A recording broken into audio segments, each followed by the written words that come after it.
राज्यात बहुचर्चित व लक्षवेधी लढत ठरलेली सांगली जिल्ह्यातील कडेगाव नगरपंचायतीचा संपूर्ण निकाल हाती आला आहे आणि हाती आलेल्या कलानुसार 17 पैकी 11 जागा मिळवत भाजपने निर्विवाद वर्चस्व या ठिकाणी मिळवले। तर राज्यमंत्री डॉक्टर विश्वजित कदम यांची देखील प्रतिष्ठा या निवडणुकीत पणाला लागली होती। त्यांना 5 जागांवर समाधान मानावं लागले आणि काँग्रेसचा व कदम कुटुंबियांचा बालेकिल्ला असं कडेगाव या गावाला मानलं जात होतं, परंतु याला छेद देत भाजपने या ठिकाणची सत्ता खेचत आणल्या। तर या ठिकाणचे जे भाजपचे माजी जिल्हा परिषद अध्यक्ष आहेत त्यांची प्रतिक्रिया आपण जाणून घेणार आहोत। काय सांगाल, राज्यमंत्र्यांनी प्रचंड ताकद या ठिकाणी लावली होती आणि तुम्ही हा गड खेचून आणला?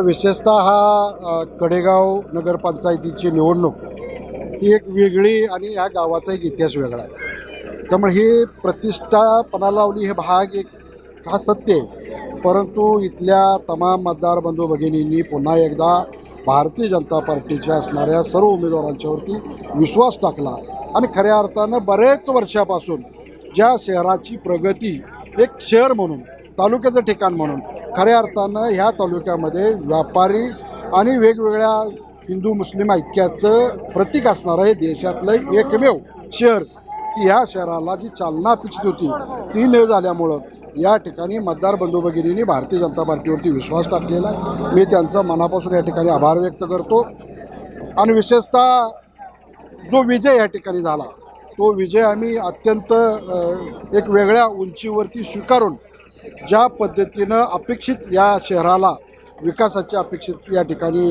अपेक्षा लोकांची जनतेची आहे तो पूर्ण करण्याचा प्रयत्न आम्ही सर्वजण या ठिकाणी करू।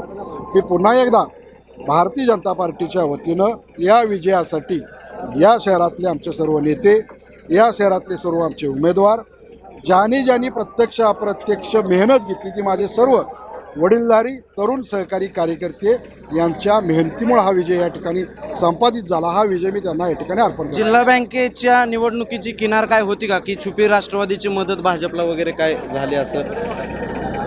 नाही, निश्चितपणे अशी कुठली छुपी वगैरे मदत झाली असं काय या ठिकाणी म्हणता येणार नाही, पण एक निश्चित खरं आहे या ठिकाणी की या मतदारसंघाचा वापर फक्त सत्ता भोगण्यासाठी केला ही विशेष आहे आणि म्हणून जनतेच्या मनामध्ये खूप मोठा राग असंतोष आहे। त्यांना या ठिकाणी या निमित्तानं वाट मिळाली आणि म्हणून खऱ्या अर्थानं प्रामाणिकपणे सर्वसामान्य जनते, स्वाभिमानी जनता ज्यांना अपेक्षित होतो तो या ठिकाणी निकाल। या मतदारसंघाचं लोकप्रतिनिधित्व करणारे राज्यामध्ये राज्यमंत्री आहेत आणि त्यांची प्रतिष्ठा इथे पणाला लागलेली असताना पराभव झाला आणि तर ह्या सगळ्या गोष्टींकडे कसं बघता तुम्ही? नाही, निश्चितपणानं मला एक माहिती की त्यांनी त्यांचे वडील डॉक्टर पतंगराव कदम साहेब असताना सुद्धा ही राजधानी हे त्या कुटुंबाचं असणारं एक पहिल्यापासूनचं गाव शहर अशा पद्धतीची एक वेगळ्या पद्धतीची या ठिकाणी भावनिक साथ घालण्याचा प्रयत्न केला, पण मला खात्री आहे की त्यांनी या निवडणुकीतून समजून घेतलं पाहिजे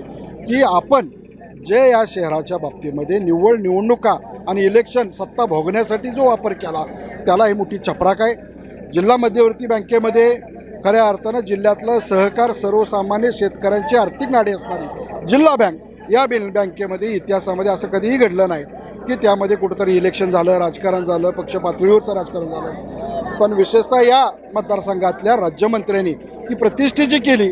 त्यावेळी जिल्ह्यातल्या तमाम मतदार बंधू भगिनी आणि नेत्यांनी त्यांना ही जागा त्यांची दाखवून दिलेलं आहे, आजही त्यांची जागा दाखवून दिलेली आहे। मला खात्री आहे या पराभवामुळं महाविकास आघाडीमध्ये खूप मोठं काहीतरी वातावरण असलेली जी चर्चा राज्यमंत्र्यांची आहे त्यांनी तात्काळ या ठिकाणी राजीनामा द्यावा। तेच एक शेवटचा प्रश्न मला हा विचारायचा आहे की ह्या विजयानंतर येते आता जिल्हा परिषद पंचायत समिती आहे, त्यानंतर ग्रामपंचायत आहेत आणि पुढे भविष्यामध्ये विधानसभाच्या निवडणुकांची नांदी ठरेल का?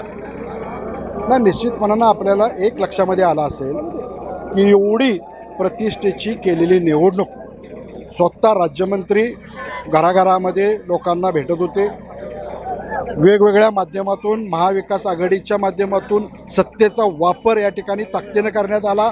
अशा सगळ्या घटना येऊन कुटुंबातला एकही व्यक्ती या ठिकाणी या शहरामध्ये भारतीय जनता पार्टीचा पराभव करण्यासाठी कुणी राहिलं नाही। असं असताना सुद्धा जनतेने एक हाती सत्ता भारतीय जनता पार्टीमध्ये च्या हातामध्ये दिले, हे त्याची खऱ्या अर्थानं सुरुवात आहे आणि त्यांनी ओळखून जावं। तर हे होते जिल्हा परिषदेचे माजी अध्यक्ष संग्रामसिंह देशमुख। हॉटेल न्यू माधव आता नवीन रूपात आपल्या सेवेत. आमच्या येथे व्हेज व नॉनव्हेजच्या स्पेशल डिशेस मिळतील. फॅमिलीसाठी स्वतंत्र बैठक व्यवस्था. तालुक्यात प्रथमच लहान मुलांसाठी बोटिंग क्लब व खेळण्याची सोय. पार्टी व समारंभांसाठी सुसज्ज लॉन, पार्किंगची स्वतंत्र सोय. तर एकदा नक्की भेट द्या आपल्या हॉटेल न्यू माधवला. आमचा पत्ता कराड विटा रोड, MIDC कडेगाव.